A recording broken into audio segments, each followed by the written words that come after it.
Cette semaine, je me rends dans les rues de Tucson, en Arizona. Toute proportion gardée, cette ville de 520 000 habitants a 2 fois plus de meurtres que la ville de New York et est plus dangereuse que 98 des villes qu'on retrouve aux États-Unis. Et comme j'ai peur de rien, direction Tucson.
Tucson, pour bien se situer, ça se trouve à 97 km au nord de la frontière du Mexique.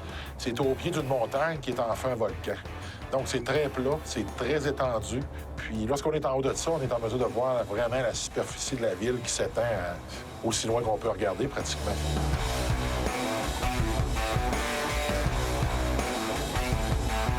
C'est une ville aussi que lorsqu'on se promène dans Tucson, on n'a pas le sentiment que c'est aussi dangereux que les statistiques peuvent le démontrer.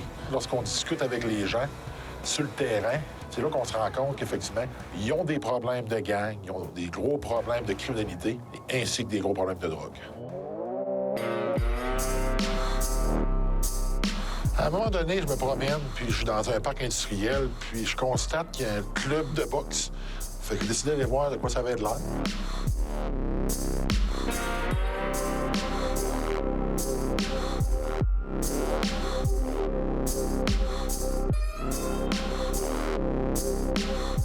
Le gym, c'est un endroit très simple. Il y avait quelques punching bags, des sacs, des matelas à beurre. Donc, l'équipement typique qu'on retrouve dans les gyms de boxe ou d'arts martiaux un peu partout à travers le pays.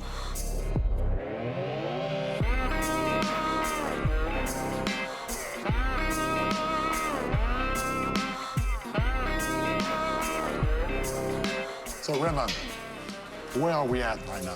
Tucson Southwest Boxing Gym. What's that gym mean to you? This gym's somewhere where I come and no thinking, all fun, all smiles. It's just somewhere where you ain't got to do no thought. It's just do it. You know what I mean? Are you from Tucson? I'm born and raised here in Tucson. Yes, sir. Have you been on the street? I have. I've been in and out. I have knowledge of the streets. I came from a family where I try to keep my nose out, but, you know, I've had a younger brother that down that path did all the bad stuff, so I kind of visually saw it, walked it, but...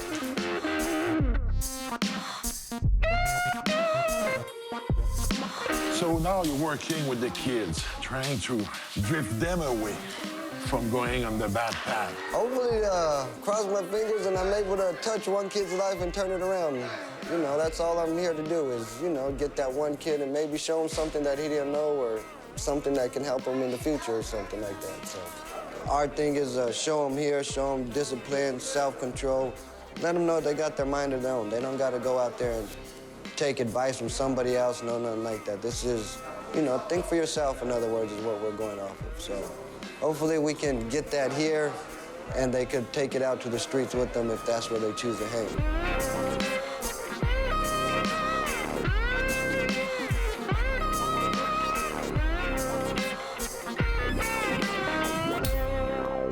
J'ai aussi rencontré son père qui était là, lui, pour surveiller les activités de son petit-fils.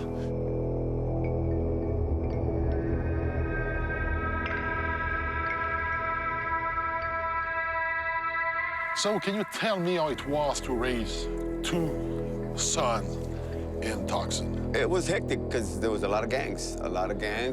My kids were short like I was, so I had to teach them how to fight early, at an early stage. And we had a lot of gang problems. So I had to learn to teach them how to fight against those gang members and not be one. What do you mean by teaching them how to fight? Put your hands up, learn how to jab. Do one jab in the face, then right in the nose, another one in the eye, and that's it, fight's over. So how old were they when you started working? 6 and 7. Wow.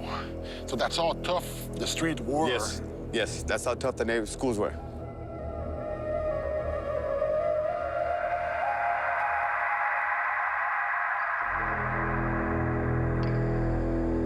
We grew up in a bad neighborhood, a gang neighborhood.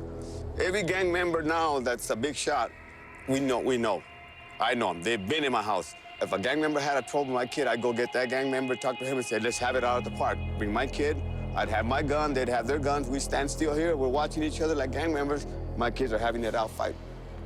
So have it out. After they get kicked or butts kicked, whatever, shake hands, let it go, and that's it. They're off. So that was it? No more, no guns. No retaliation? No other issue.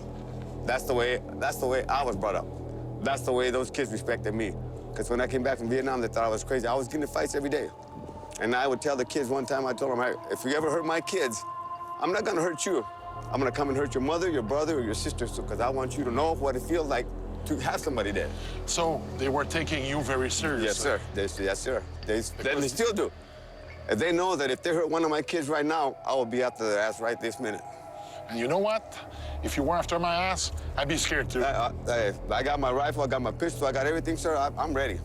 I'm ready for anything. And I'm 65 and I'm still ready.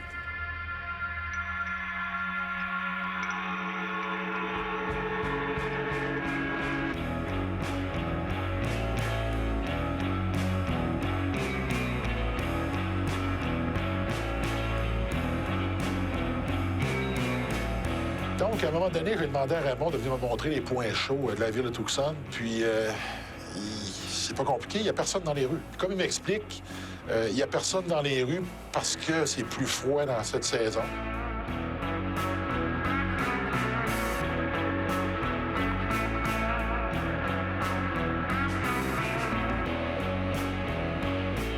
So, which park are we in? This is Freedom Park. I guess your so-called wannabe drug dealers that come over to this park, play basketball late at night. So where are we located in town? This is 29th to Swan right here is where this would be. So pretty much your Deuce 9 is what they call it.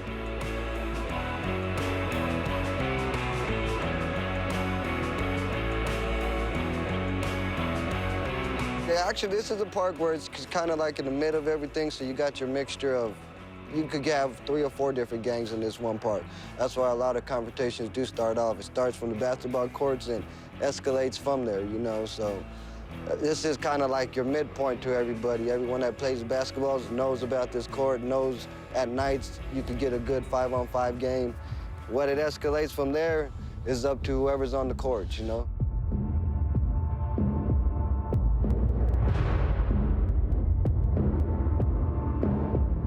This is where you'll get your majority of your mixtures. You never know which gang's gonna pretty much own the courts at this time. They probably live around there? Live around here, and that's probably where a lot of your drug activity goes on, right in these apartments. Like I said, from experience back, it's been in and out. Those are your in and out apartments. And they're just across the wall? Just across the wall. That's all you gotta do is cross that wall.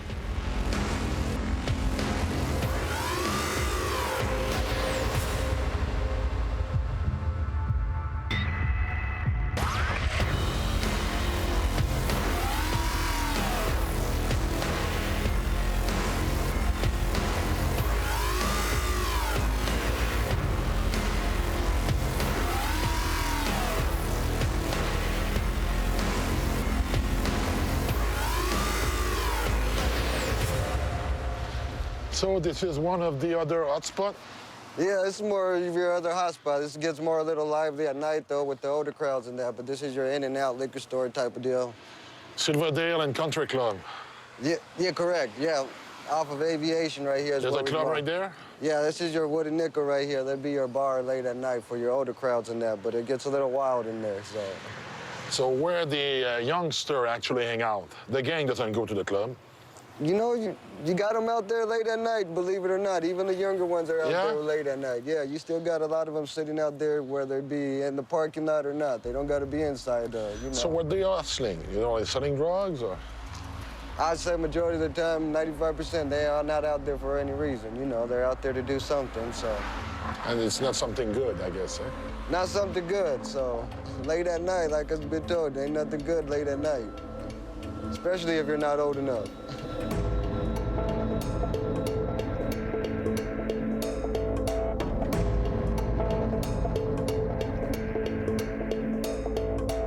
So that's a drive-through liquor store. Yeah, drive-through liquor store. Not too many here around here no more. I don't even think you can open them up. This has been here for quite some time, so yeah, there's not too many drive-through liquor stores here in Tucson. A lot of liquor store? Yeah. Oh, yeah. Yeah, especially like in these little back areas right here, you get quite a bit of them.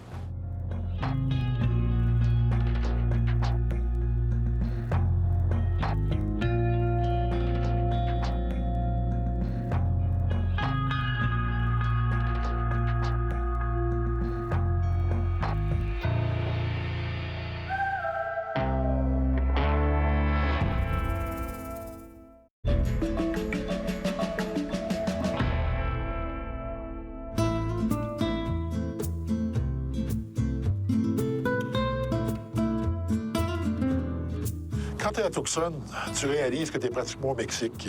Le paysage, les gens que tu rencontres, il y a beaucoup de Mexicains. Donc, on voit que la culture mexicaine imprègne beaucoup la ville de Tucson. Fait que là, ce que j'ai voulu faire, parce qu'il y a vraiment des immigrants illégaux, là.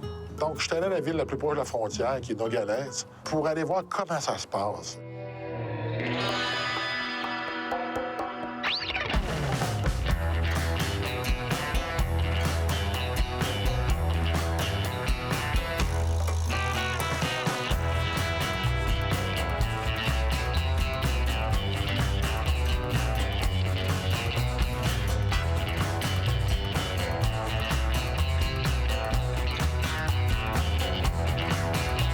Quand je suis arrivé là-bas, on descend une montagne, puis on a une belle vue sur la ville.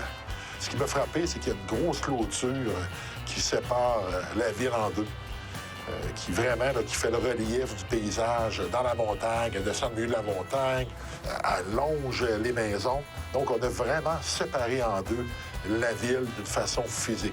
C'est difficile à imaginer que juste de l'autre côté, c'est le Mexique, puis que tu es aux États-Unis. À vrai dire, même mon téléphone a changé de réseau lorsque j'étais près de la clôture.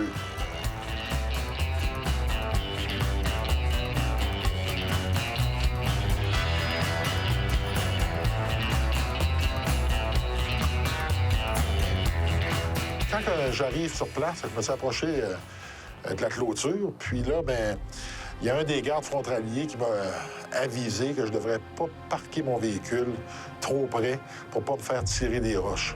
Donc, ça nous donne un peu une idée de l'animosité qu'on peut y retrouver. Lorsqu'on regarde à travers la clôture et on regarde de l'autre côté, on peut comprendre que c'est pas nécessairement le même niveau de vie. Les maisons sont beaucoup plus délabrées. Je suspecte que c'est pas tout le monde qui a du courant non plus. J'ai même entendu des coups de feu.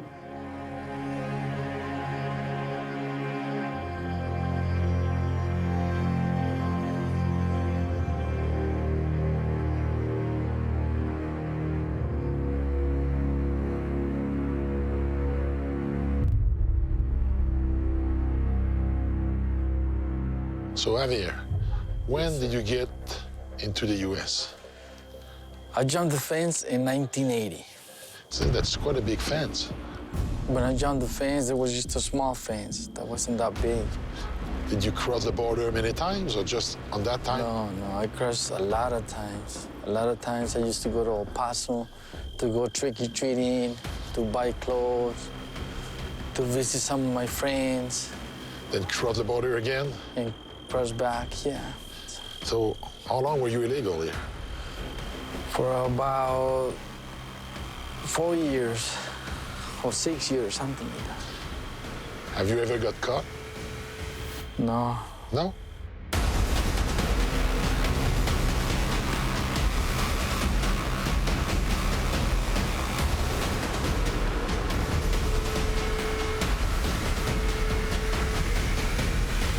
What do you think about this wall? I think it's just waste of money because they go all the way over there where the wall is not here.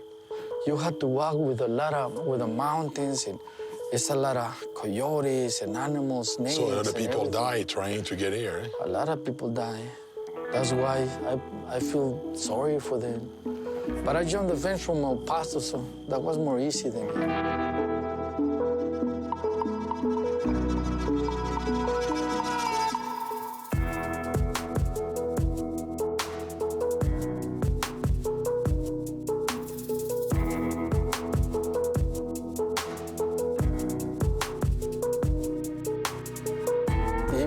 pay me. I don't cross the border through the desert, man. It's too dangerous. You die thirsty. But if you bring yourself some beer, you're gonna be all right? If you have beer, Yeah?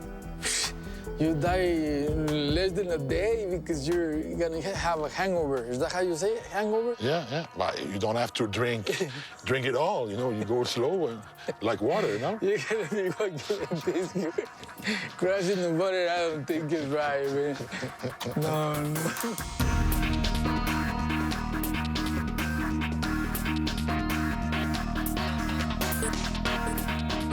So what's the trick?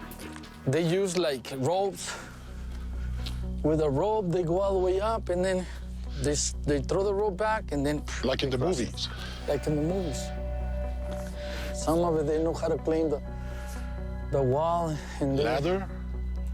they use some of it. They use ladders to go up there, and then I think it's easy, like holding one of those poles, and then they can slide down.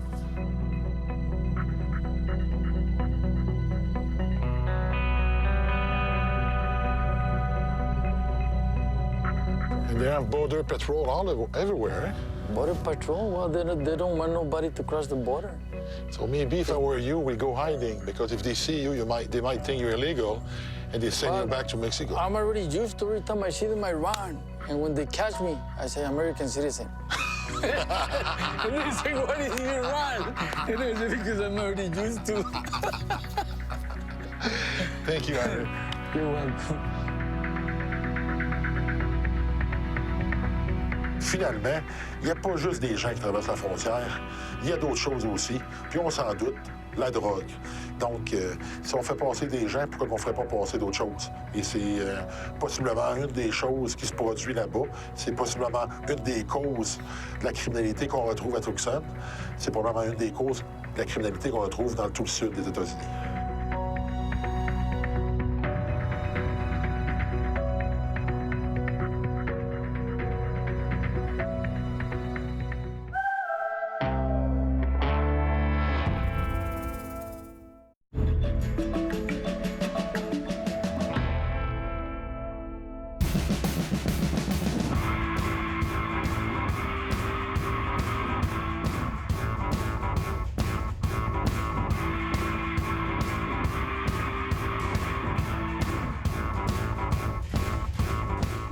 Le climat est très difficile dans le désert.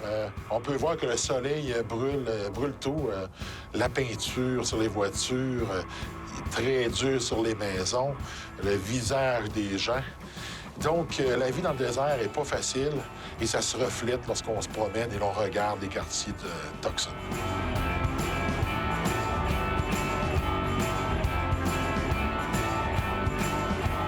À Tucson, il faut que tu manges mexicain parce que tu as l'impression d'être au Mexique.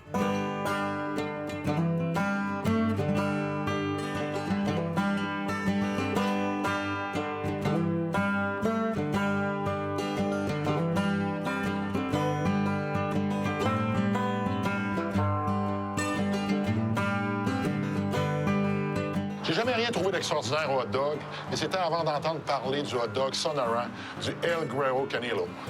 Apparemment qu'après une bouchée, on comprend pourquoi sa réputation va au-delà des frontières de l'Arizona. Il faut que je goûte à ça.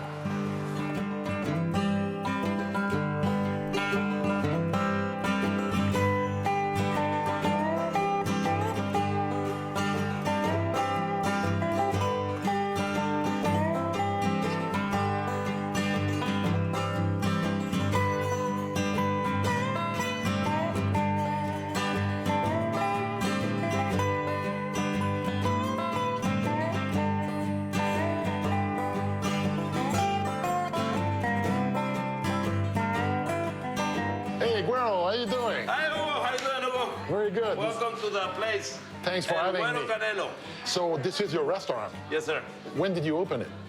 We were born in 10/20/1993, 22 years ago. 22 years. And Yes, you sir. have many locations around Tucson, eh? We have 4 so far. 4 so far? Yes.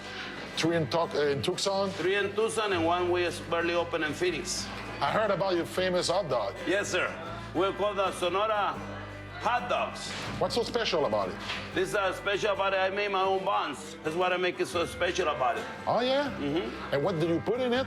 We put the frank and the bacon together, a little bit of beans, a little bit of cooked onions, a little bit of fresh onions, tomatoes, mayonnaise, and jalapeno sauce.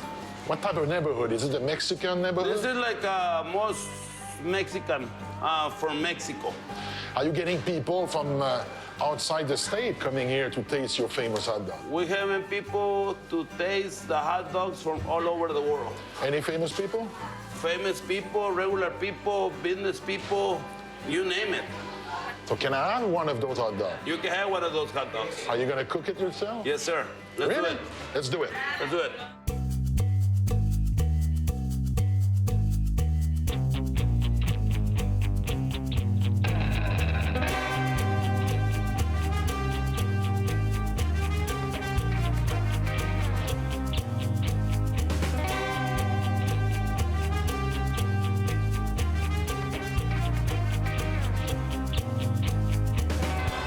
Ouais, j'ai hâte de goûter à ça. Je suis curieux. J'ai faim aussi. Hey, Guero! Hey, Hugo! Welcome to the Sonora famous hot dogs. This is the Sonora hot Look dog. at that Sonora hot dog. This is a canelo plate, and this is the steak canelo. Oh, Do you think it's gonna be enough for you? it's gonna be good for a starter. You want me to help you too, huh? Yeah, we can share. Sure. So why do you make your own buns? Why? Because I'm very particular about my flavor. I'm a perfectionist. So what do you make difference with those hot dog brands? See the test of see the test in them? Oh. Uh-huh. You put it in microwave. Oh, yeah. You put it- No way. Yeah, that's I never that's use all a you- microwave. Don't offend me, okay? All right. Okay. I Don't apologize. start, I please. apologize. I Yeah. apologize. All righty. I'm just forgive me joking. this time. I'm just- And we'll never use a microwave So here. how do you make it so soft? It's fresh. I was made it yesterday for you.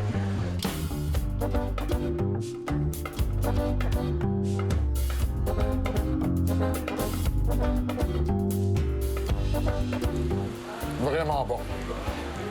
How do you think about the Sonora hot dog now? What a flavor, I huh? think I'm gonna have one more. Let me bring you one. All right, thank you. I'll be back.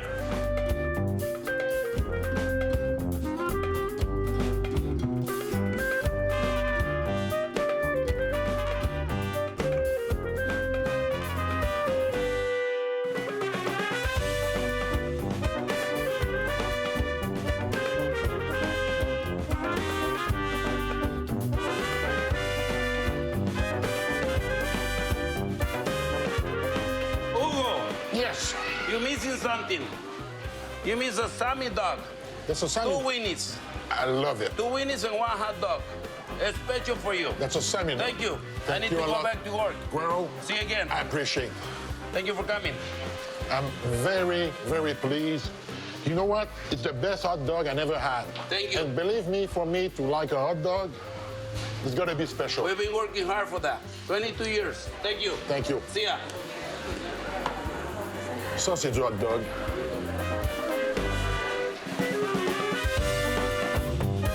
Donc, ça a été une expérience qui a été super.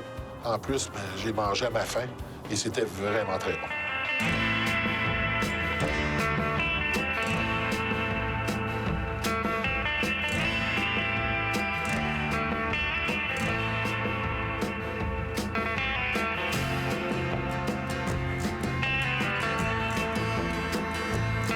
Donc, je me promène dans les rues de Tucson, puis là, je vois qu'il y a un parc de roulottes. Fait que je décide d'arrêter parce que généralement, c'est un endroit qui est propice à voir le genre d'activité que je veux voir.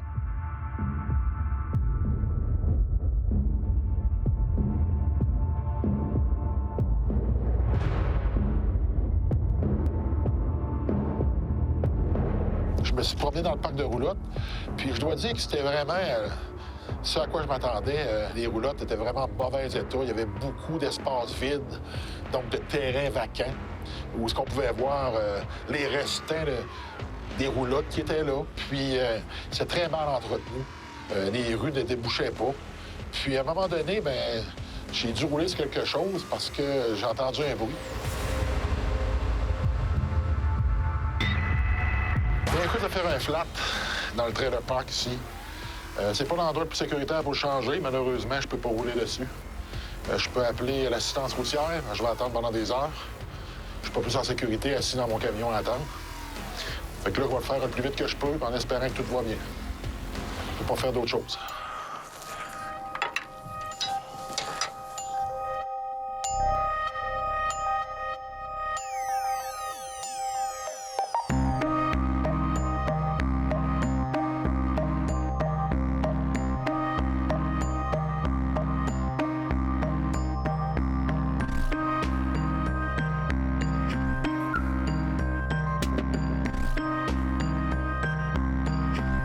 Pendant que je suis en train de changer le pneu, ce que je vois, c'est que ça attire beaucoup l'attention. Premièrement, j'avais attiré l'attention parce qu'ils ont identifié dès mon entrée dans le parc de roulotte que je n'étais pas quelqu'un de l'endroit.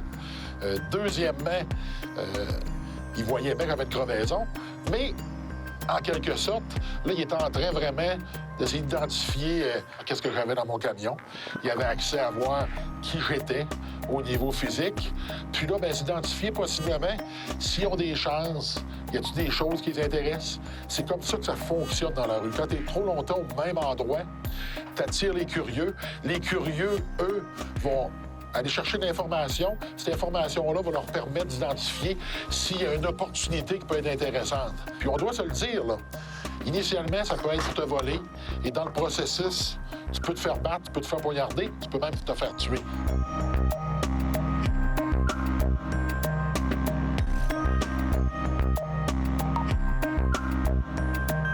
Fait que j'ai tout ramassé, j'ai fini de changer le pneu, puis je décolle ici.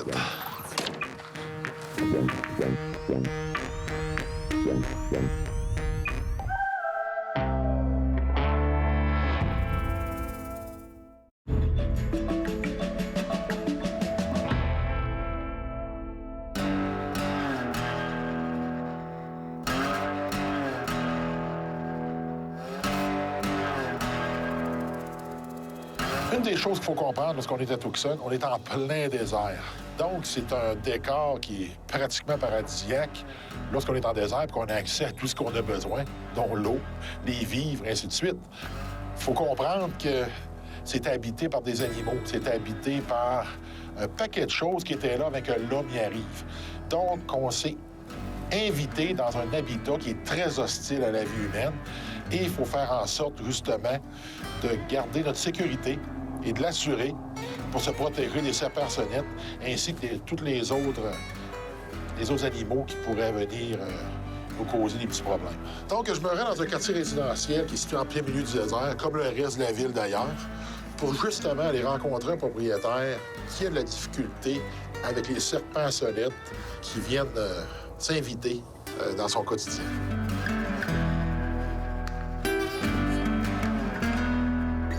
So, Mr. Mosley, we're in the backyard of your house, and if I'm right, you have some experience with the rattlesnake. Oh, I've had plenty of experience with rattlesnakes. I've had at least 2 in the yard so far, plus other snakes as well.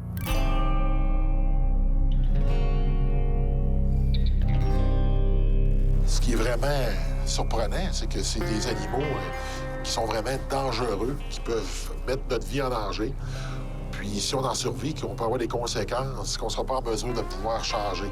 Donc, on va rester avec des séquelles. Donc, ça nous donne un peu une idée que oui, même si c'est le paradis, ça risque qu'il y a quand même des dangers juste reliés au fait d'habiter dans cet habitat. Hello, James. Can you tell me a bit about you and your line of work? Sure, Hugo. We want to make sure that the snakes that are in here are not going to be in here anymore, so we install fencing. And the whole idea with the fencing is just really, bring it down to where the snake on his belly isn't going to come through into the yard, crawl along the patio and say hello. We wanted to be able to keep people safe, so we put a barrier between the two. It's not a zoo, but it kind of makes it feel like one when you're looking through it, and there they are.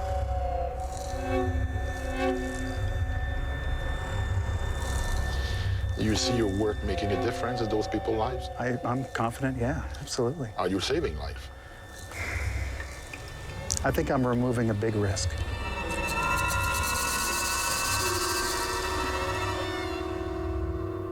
Thank you, James. My pleasure, Hugo.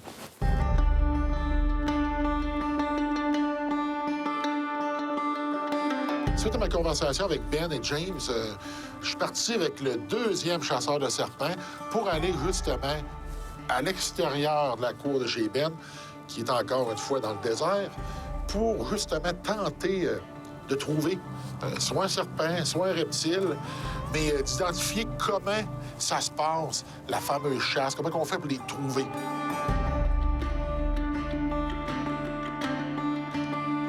So now we're in behind Ben's house and all those other people's houses. So we'll be looking for a snake? Yeah, we'll be looking for a western diamondback or a black-tailed rattlesnake or one of the many kinds of snakes you can find right in these areas. Those are the tools we're going to be using? This is one of them. I mean, a lot of times when we're looking for them, we just don't bother them at all. But if you have, this is the easiest way to do it. It's just a little hook. You just slide it underneath their belly and just kind of help them where they need to go. Here's another one. This is one that some snakes aren't as cooperative. They don't really want to go where you want, so you just gently grab them and help them.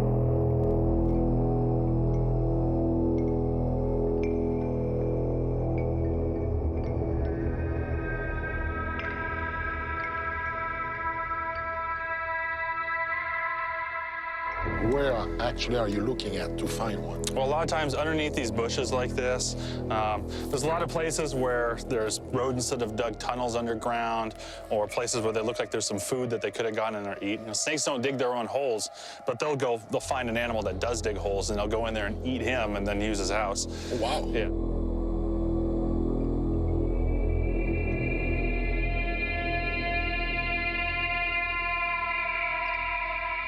This is the kind of good stuff right here. You know, if this were summer, this might be a really nice place for a snake to hunt. Because down here, there's a lot of places where, you know, it's easy to walk. There's no bushes here, so snakes might find that kind of thing. This is where rodents would go, so they'll sit up along where they think. And they wait. Yeah, they wait. They're ambush predators.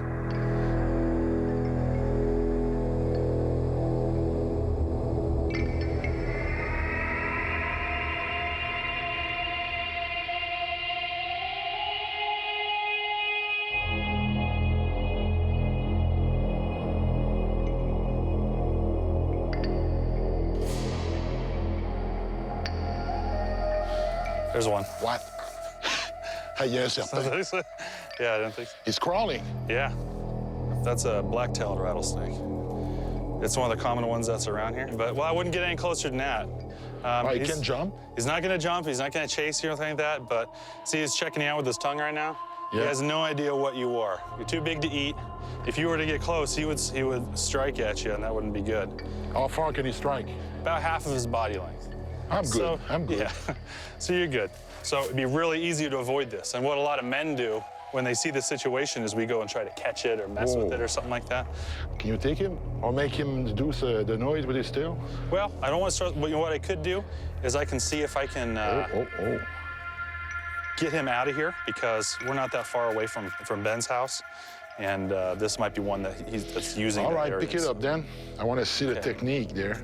So I'm just going to take it underneath. See, it's kind of, if I were to just pick him up, he'd just flop back down. So I need him to crawl forward just a little bit. There. So it's his idea that he's on the hook. That's it. I mean, there's other snakes that don't do it that easy, too, and there's a lot going on there to it.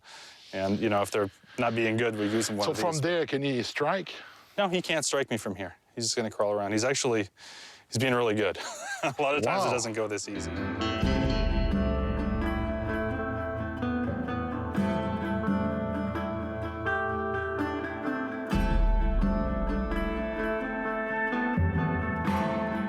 Avant de partir, je me suis rendu compte que dans son camion, il y avait d'autres animaux. Puis j'ai demandé d'où ça provenait, puis c'était d'autres clients qui étaient allés avant de venir chez Ben. This is a Gila monster, and this is about as big as they get, too. And it is very venomous, so don't get too close to this one. Gotta put him down. Crawl over. Il y avait ensuite un autre serpent qui ressemblait beaucoup à un serpent à sonnette, qui peut imiter le serpent à sonnette, qui est beaucoup plus gros. Et c'est le genre d'animaux qui vont chercher dans la cour des gens. Ce qui m'amène à penser que d'avoir un animal domestique peut vraiment être une source de problème parce que je suis convaincu que par curiosité, un animal domestique comme un chien pourrait justement aller voir ce genre d'animal-là pour juste aller sentir qu'est-ce que c'est. Puis, finalement, il se ferait tuer. Donc, ça change vraiment la perspective de l'habitat dans le désert versus l'habitat qu'on retrouve chez nous au Québec.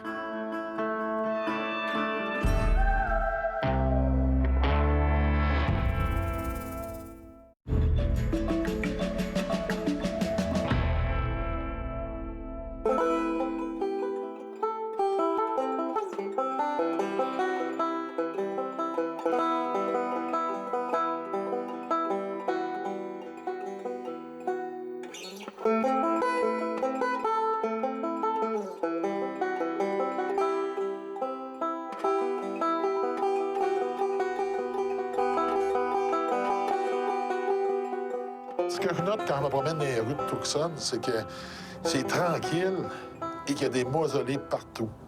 Et ces fameux mausolées-là sont des endroits pour rendre hommage à des gens qui ont perdu leur vie.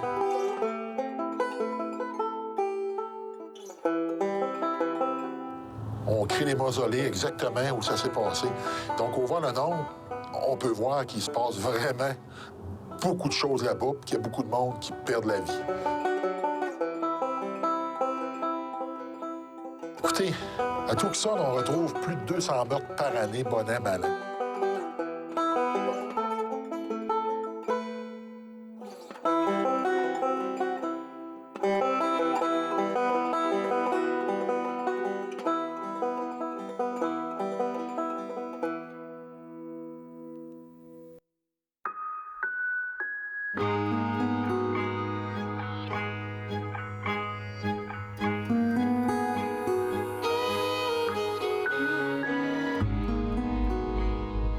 Pour mieux comprendre le phénomène, je suis allé rencontrer une madame qui, elle, travaille avec Homicide Survivor, donc des familles dont des proches ont été victimes de meurtres, qui, eux, à travers leur chagrin, se regroupent ensemble pour tenter justement de trouver des façons de passer au travers et aussi pour trouver des façons de pouvoir prévenir et de diminuer l'activité criminelle dans la ville de Tucson.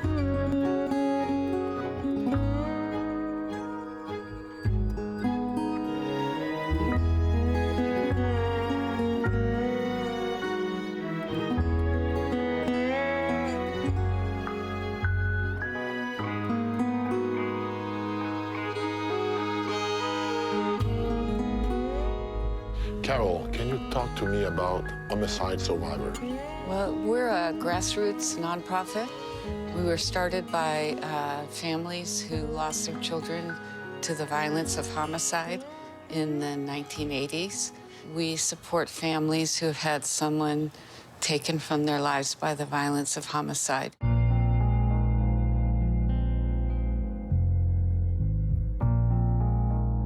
So we just do a variety, whatever the families need, a lot of just listening as they go through this process and helping them understand that that's the way the process is, as shocking. Have you experienced yourself Yes. the violence? In 1999, my 14-year-old daughter, Jasmine, was murdered. She was trying to help a friend who had gotten into some trouble, trying to get him to get some assistance, and the other people that were involved with that didn't want that to happen, so they were kidnapped and shot. She died. He was able to get away and survive, but she was shot in the head, so. My sympathy on this.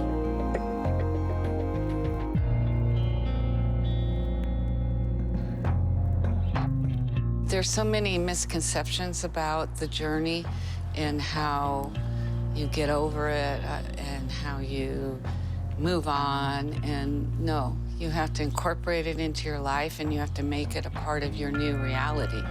So I will never move on from the pain of my daughter being violently taken from my life, but I can have a good life. And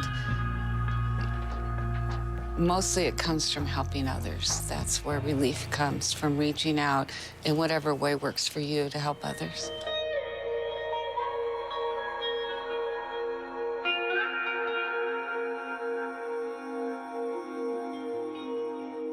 couldn't help myself and notice all those shrines here and there in town. What's the meaning? Well, it's because where your loved one is sometimes they're where they were murdered, or sometimes they're where it was someplace special to them, and that becomes sacred space. And the biggest fear when your loved one has been killed is that you will forget, and then second, that the world will forget them.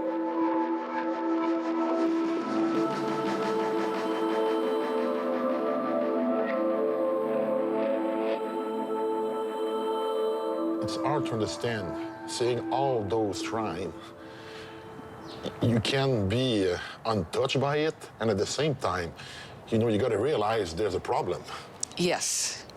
Yeah, there is a problem with violence in our society, and solving problems with more violence doesn't solve anything. The two young men that killed my daughter, it didn't solve anything. And now they're in prison for the rest of their lives. Their family suffers. They suffer. Violence doesn't solve anything. It creates more violence. Have you forgiven them? I don't think it's on me to forgive them. I think that's within their lives. I have forgiven myself. For what? For not being able to save my child, and for What can you have not done? being able to, it's not rational, but to not foresee the danger and keep her safe. And I couldn't, and that's what I have to work on for the rest of my life, is forgiving myself, because that was my job. And it's a lifetime. Thanks a lot. Thank you.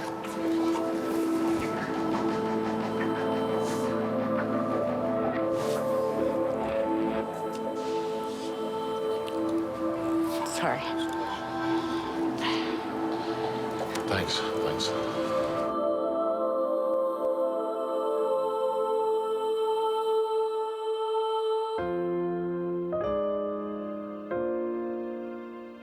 C'est pas des rencontres qui sont faciles parce qu'écoutez, la madame, elle, sa fille a été victime de meurtre. Elle m'a raconté son histoire. Il y a beaucoup d'émotions, mais ça nous permet justement d'avoir l'envers de la médaille.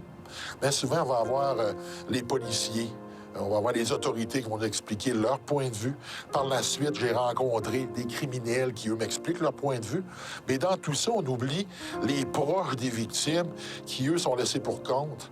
Et là, d'avoir leur point de vue, c'est là qu'on réalise l'ampleur des dommages qui sont causés lorsqu'une famille fait face à une situation où un de leurs membres a été victime de meurtre, du vide qui est laissé et de la peine que ça cause.